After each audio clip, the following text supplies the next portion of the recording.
Dear friends, आप सबका नौदिला channel में मैं रामफल मोर हार्दिक अभिनंदन करता हूं। आज हम चैप्टर 32 सेक्शन 430 से 435 सीआरपीसी का अध्ययन करेंगे। सेक्शन 430 क्या कहता है? Return of warrant on execution of sentence.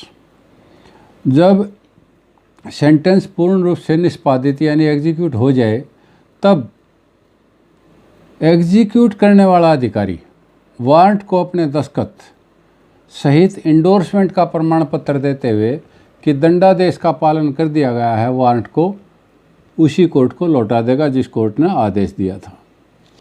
431 क्या कहता है कि money ordered to be paid recoverable as a fine. कोई धन जो जुर्माना ना हो। यहाँ पर ये इस सेक्शन के अंदर खास बात यह है कि इस बात को नहीं भूलना है कि जो जुर्माना ना हो वो धन, कोई धन जो जुर्माना ना हो, इस संहिता के किसी आदेश के आधार पर पेएबल है और जिसकी वसूली का ढंग कोई और ना दिया हो, उसे इस तरह वसूल किया जाएगा मानो जुर्माना है। बहुत इम्पोर्टेंट बात है, बहुत इम्पोर्टेंट सेक्शन है कि वो धन जो सीआरपीसी के किसी भी प्रोविज़न के तहत पेएबल है, उसकी वसूली का ढंग कोई नहीं दिया है कि किस तरह से वसूल करना है, तो वो वैसे ही वसूल किया जाएगा मानो जुर्माना है।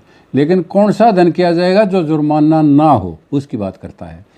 परंतु इस धारा के आधार पर धारा 359 के अधीन किसी आदेश को लागू होने में धारा 421 का अर्थ ऐसे लगाया जाएगा मानो धारा 421 की उपधारा 1 में परंतु में धारा 357 के अधीन आदेश शब्दों और अंकों के पश्चात या खर्चों के संदाय के लिए धारा 359 का के अधीन शब्द और अंक इंसर्ट कर दिए गए हों। अब 357 क्या है? 357 को देखेंगे कि ऑर्डर टू पे कंपनसेशन, जुर्माने से पे करना है। ये कंपनसेशन जो है पे करने का ऑर्डर माननीय अदालत दे सकती है। तो इसमें ये कहता है कि 357 और 359 में इस तरीके से इसको पढ़ना है कि मानो ये शब्द जो है और अंकों के बाद खर्चे का संदाय यानी पेमेंट ऑफ कॉस्ट जो है वो धारा 359 के शब्द और अंक में इंसर्ट कर दी गई हो, जोड़ दी गई हो। अब 359 क्या कहता है कि ऑर्डर टू पे compensation in non cognizable offences. जो नॉन कॉग्निजेबल ऑफेंस हैं उसके अंदर कंपनसेशन देने का हुक्म। उसमें क्या कहता है कि कंप्लेनेंट ने कंप्लेंट दायर कर दी और कंप्लेंट में सज़ा होने की सूरत में पेनल्टी इम्पोज कर दी और खर्चा पूर्णतः या आंशिक रूप से cost further default of payment में simple imprisonment not exceeding 30 days, process fee, witness fee, expenses, ये सारा का सारा जो है कोर्ट दे सकते हैं। ये बात 359 में कही गई है। तो इसलिए इस सारी बात का ध्यान रखना है कि माननीय कोर्ट जो है धारा 357 और 359 के तहत किस तरीके से कॉस्ट दे सकती है और कैसे वो कॉस्ट जो है कैसे रिकवर की हो जाती है। तो इसलिए जब आप 431 को पढ़ रहे हैं तो साथ में धारा 357 और 359 को भी पढ़ना है। अब जो है ई पार्ट जो 432 से 435 तक है वो देखेंगे कि पावर टू सस्पेंड और रेमिट सेंटेंस को यानी सज़ा को किस तरीके से निलंबित किया जा सकता है और किस तरीके से छोड़ा जा सकता है या माफ़ की जा सकती है। तो मैं यहाँ पर आपको 3 शब्दों के ऊपर बताना चाहूँगा कि 3 शब्द यहाँ पर हैं। एक है सस्पेंशन और एक है रिमिशन और एक है कम्यूटेशन। सस्पेंशन के माने है किसी भी सज़ा को निलंबित कर देना, सस्पेंड कर देना कि अगले ऑर्डर तक या ऊपर की एपीलेट कोर्ट के ऑर्डर आने तक वो निलंबित रहेगी, सस्पेंड रहेगी और that will not be executed. तो सस्पेंशन का माने है निलंबन। और दूसरा जो है वो रेमिशन। रेमिशन जो है वो माफ़ करना, छोड़ देना। रेमिशन जो है 2 तरह से हो सकती है। जैसे एक आदमी की सज़ा भी सुना दी, जुर्माना भी कर दिया, उस सज़ा को भी माफ़ कर सकते हैं, जुर्माने को भी माफ़ कर सकते हैं। अब ये एप्रोप्रिएट गवर्नमेंट की मर्जी है कि वो कौन सी चीज़ को माफ़ करता है। और कम्यूटेशन क्या है, आपने सेक्शन 55 और 57 आईपीसी के पढ़े होंगे। बीच में भी जब बात आई थी तो मैंने 433 का जिक्र किया था। 433 अब आगे आएगा, हम उस में पढ़ेंगे कि उसके तहत किस तरीके से कम्यूटेशन यानी सज़ा का लघुकरण छोटा किया जा सकता है। अब 432 को देखेंगे कि 432 क्या कहता है। पावर टू सस्पेंड और रेमिट सेंटेंस। जब किसी व्यक्ति को किसी अपराध के लिए सेंटेंस दी गई है तो एप्रोप्रिएट गवर्नमेंट किसी भी समय शर्तों पर या बिना शर्त के उस सेंटेंस का निलंबन कर सकती है। अब चाहे उसके ऊपर कंडीशन इम्पोज भी कर सकती है और बिना कंडीशन के भी उसको वो कर सकती है। तो जब दोषी उन शर्तों को स्वीकार करे और सेंटेंस को पूरी की पूरी या उसके किसी भाग को रेमिट यानी छोड़ देना या परिहार करना वो कर सकती है।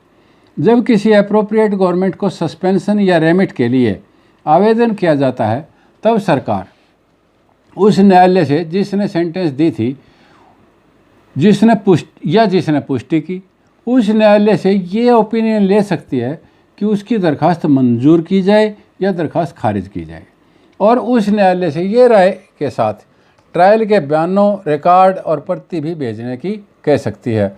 यह भी बताए कि खारिज करें तो क्यों करें और मंजूर करें तो क्यों करें, मतलब कोर्ट से इस तरीके से राय ले सकती है।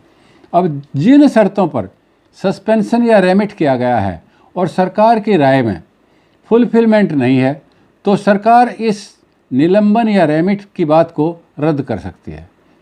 कंडीशंस लगा दी और कंडीशन के ऊपर रेमिट कर दिया या निलंबन कर दिया, सरकार ने उसका अवलोकन किया और वो देखा कि ये तो शर्त तो पूरी नहीं की, तो फिर वो क्या कर सकती है कि इस तरह का निलंबन या रेमिट की बात जो हुई थी उसको रद्द कर सकती है और उस व्यक्ति को जिसकी सज़ा निलंबन या छोड़ी गई थी बिना वारंट के पुलिस अधिकारी गिरफ्तार कर सकता है और बाकी बची सेंटेंस भोगने के लिए उसे भेज दिया जाता है।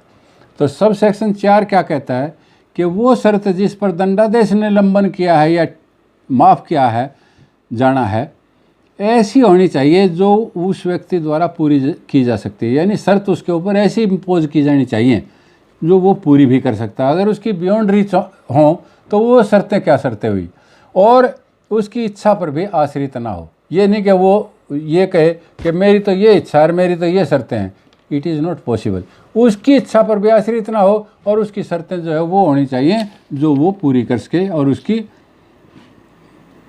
शर्तों को वो निभा सके।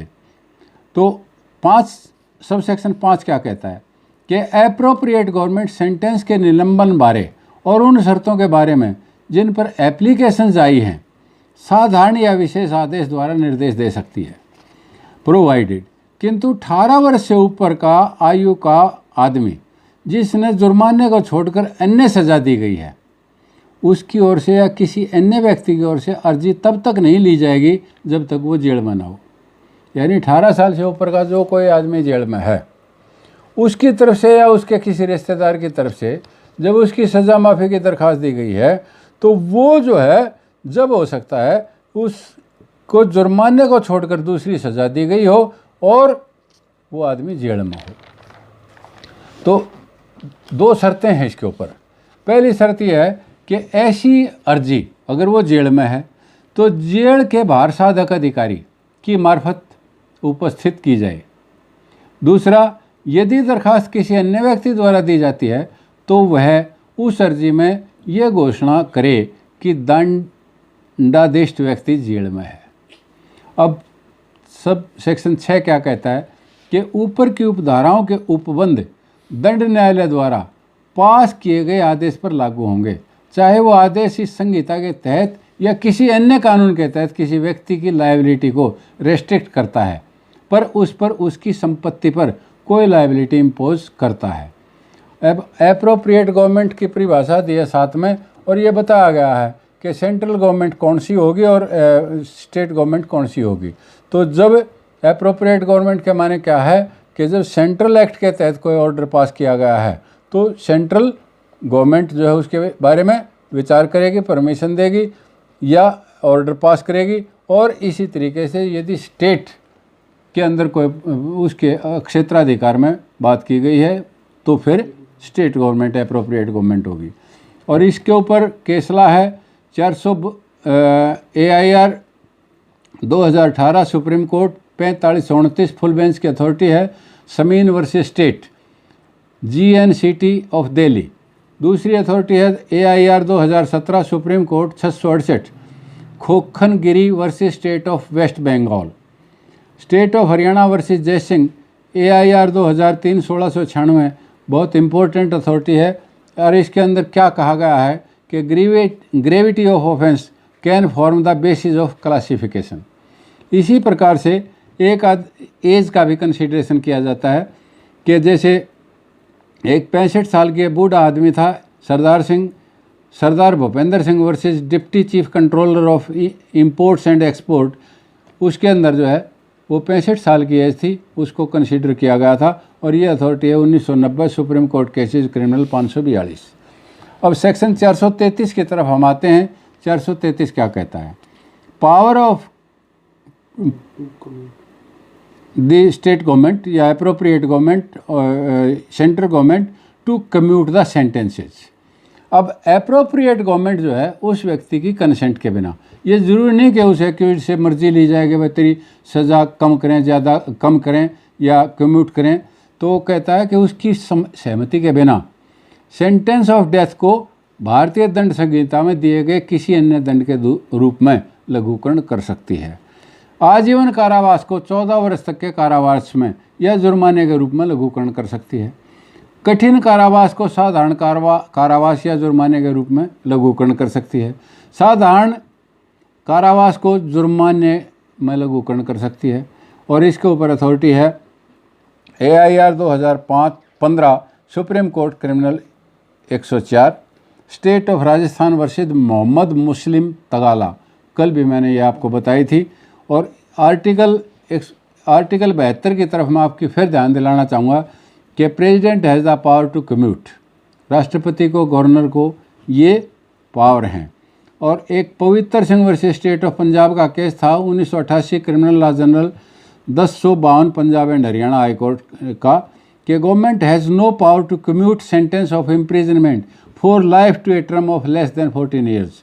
यानी 14 साल से कम की करने का लाइफ इम्प्रिजनमेंट को 14 साल में तो कन्वर्ट कर सकती है, लेकिन 14 साल से कम में नहीं, उसको कोई पावर नहीं है। अब 433 ए जो है ना रेस्ट्रिक्शन है, इसको थोड़ा सा समझने की कोशिश करेंगे कि restriction on powers of remission और commutation in certain cases, certain शब्द है, सर्टेन के ऊपर जोर दिया है। इसको थोड़ा सा ध्यान से देखेंगे कि 432 धारा में चाहे जो है उसमें कुछ भी लिख रखा है, फॉरगेटिंग दैट कि what is written there in section 432। जब किसी व्यक्ति को मृत्युदंड या आजीवन कारावास में से एक दी गई है तो 433 के अधीन मृत्युदंड को आजीवन कारावास में लघुकरण हो सकता है। वहाँ वह व्यक्ति जेल से तब तक नहीं छोड़ा जाएगा जब तक उसने 14 वर्ष का कारावास पूरा ना किया हो। ये शर्त है, ये इसके ऊपर रेस्ट्रिक्शन है। 2009 एक criminal court cases 813 supreme court, इसके ऊपर अथॉरिटी है state of Haryana versus Bhup Singh की। State in exercise of its power under prison rules is empowered to lay down guidelines. अब जो है हम सेक्शन 434 की तरफ आते हैं कि concurrent power of central government in case of death sentences. धारा 431 और 433 द्वारा राज्य सरकार को प्रदत्त शक्तियाँ डेथ सेंटेंस की सूरत में केंद्रीय सरकार द्वारा भी प्रयुक्त की जा सकती हैं। यानी जो पावर्स स्टेट गवर्नमेंट को है वो सेंट्रल गवर्नमेंट भी प्रयोग कर सकती है।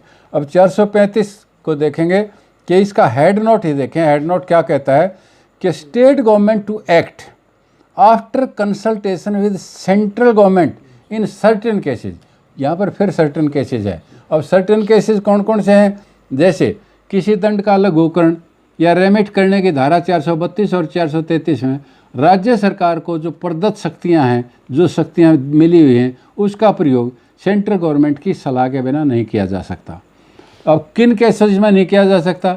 उन केसेज में जो दिल्ली विशेष पुलिस स्थापना अधिनियम 1946 के तहत या किसी अन्य एजेंसी द्वारा जो अधिकृत थी जिसने जांच की है।